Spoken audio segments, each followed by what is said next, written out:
Welcome to Planet Hex. I'm Andrew Horn. This is a show where I talk about pop culture stuff and movies, games, music, and more. I am the author of a book called VHS Ate My Brain, so I do have a bit of a skewed opinion of tonight's subject. I'm going to talk about the case for physical media. I have been thinking a lot lately about the number of streaming services that we have in the house. I mean, we've got Disney Plus and we've got Prime and Netflix.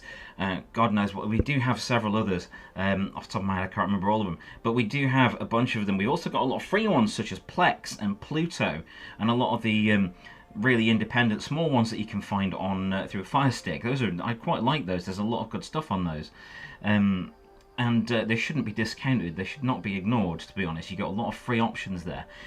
And free is good at the moment because, cost of living crisis. There's a lot of things going on. There's a lot of places losing money, according to Google. I've got a bunch of stuff open here I'm going to have a look at with you, just to while I go on regarding this subject. So the price of streaming services mounts up. It may seem like not a lot, $7.99 here, $9.99 there, $14.99 for the next tier up, that sort of thing. But this stuff really mounts up, and it can take a serious chunk out of your income.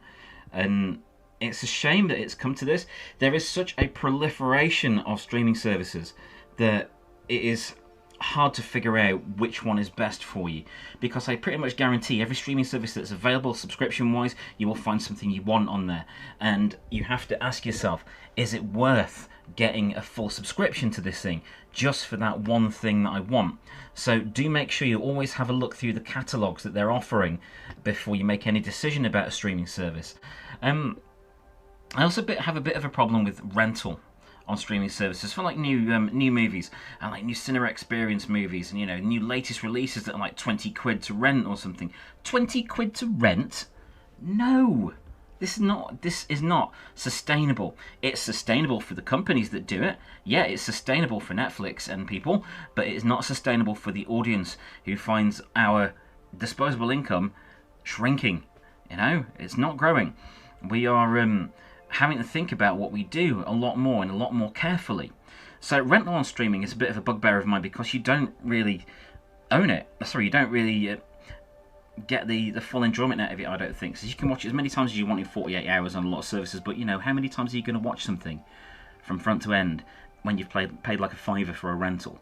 Rentals should be like $1.99, if anything at all. I like them to just be included in the price of a thing. Let's have a look at the next thing I've got here. So here on Wired, which streaming services are actually worth your money? I would suggest you take a look around. There's a lot of pieces like this at the moment where companies like Wired are trying to help people save some money. That, for example, it's going through like Netflix and Max and Disney and the different services that are offered there, and it goes through the budget of things like that. Take advantage of free trials. Definitely take advantage of free trials. Apple TV has a free trial. Everything, I think most services have a free trial, and that's awesome. Do try it out and make sure you look through the library.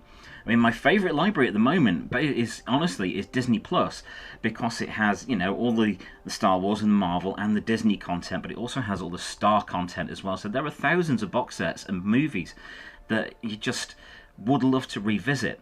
And that's another thing. If you want to revisit something, an old favourite, you can pay for it again. If you have physical media, if you have it on DVD or VHS, you've always got that copy. And never mind people talking about the quality or anything like that. What about the content? As long as the content is good and you're not being bled dry for it, I don't see any problem with it there.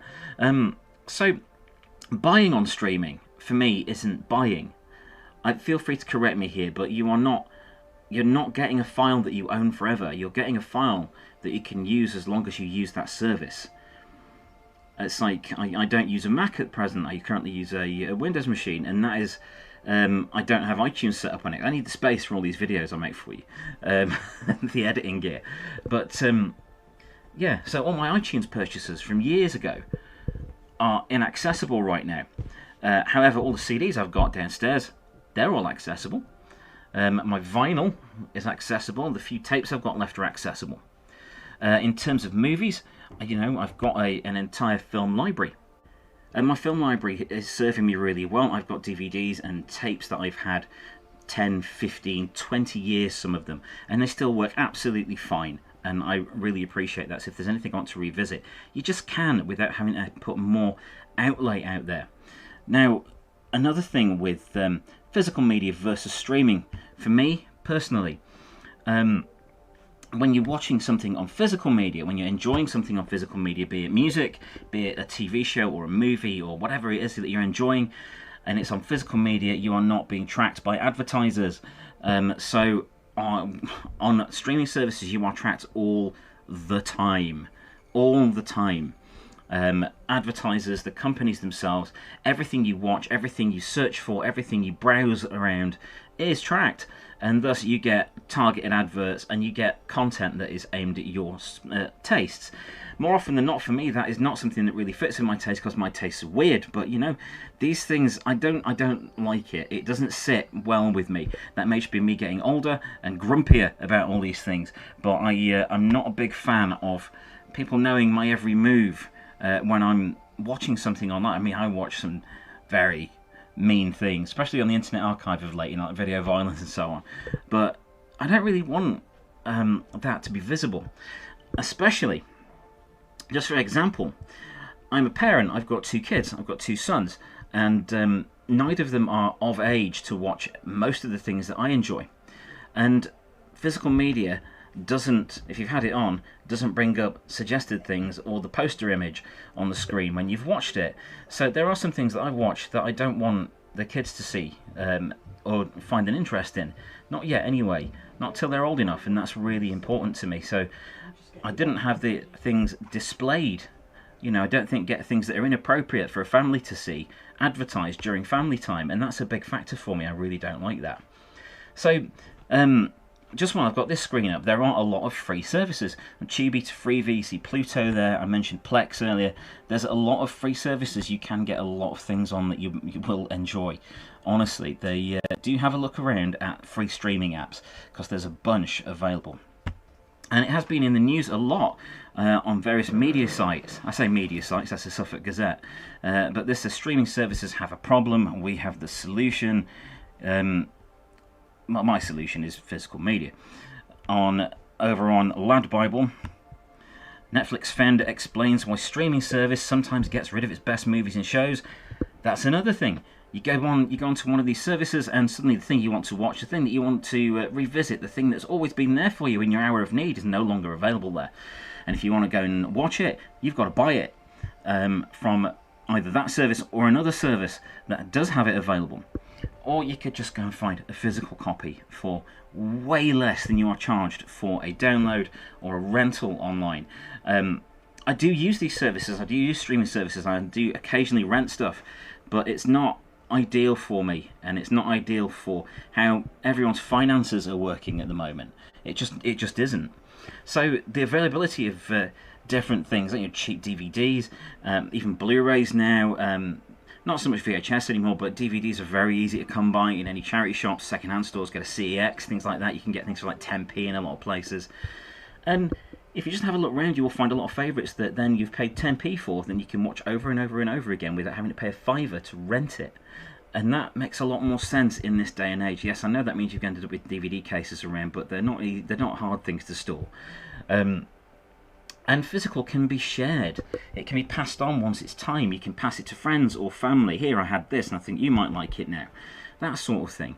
There's a lot of scope for it to be to have a life beyond your household. You could pass it on to parents or relatives or anything like that.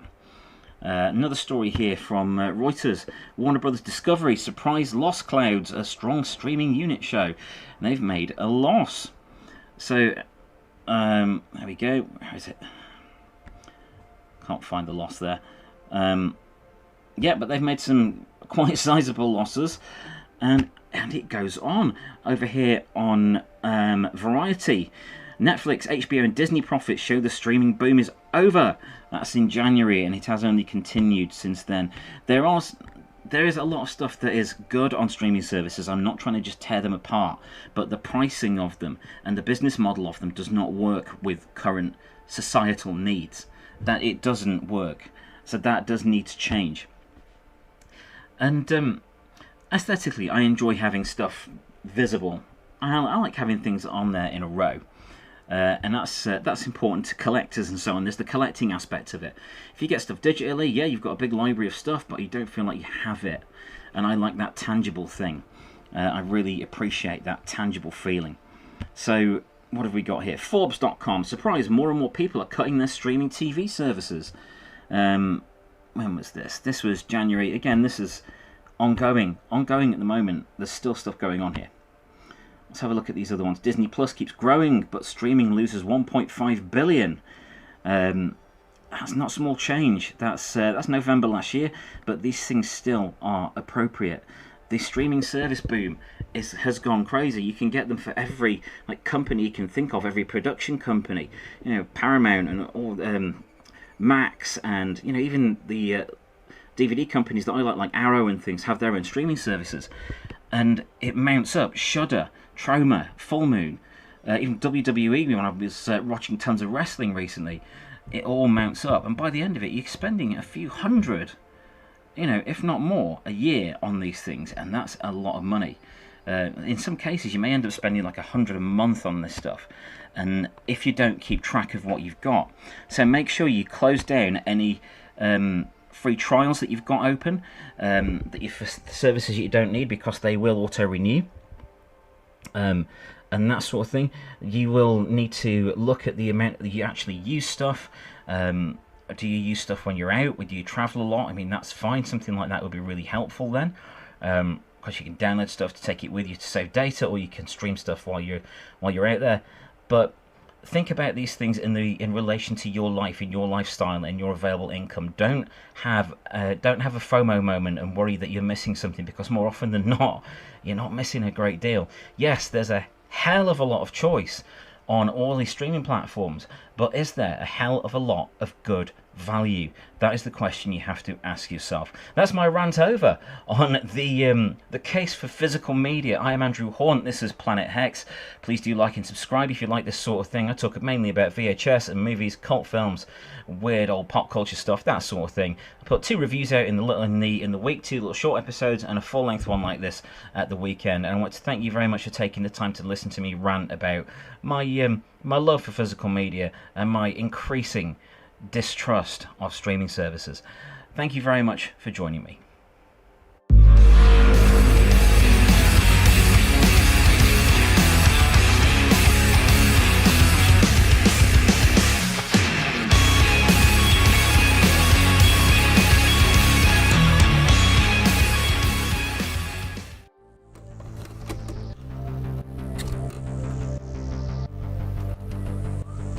The future has already arrived.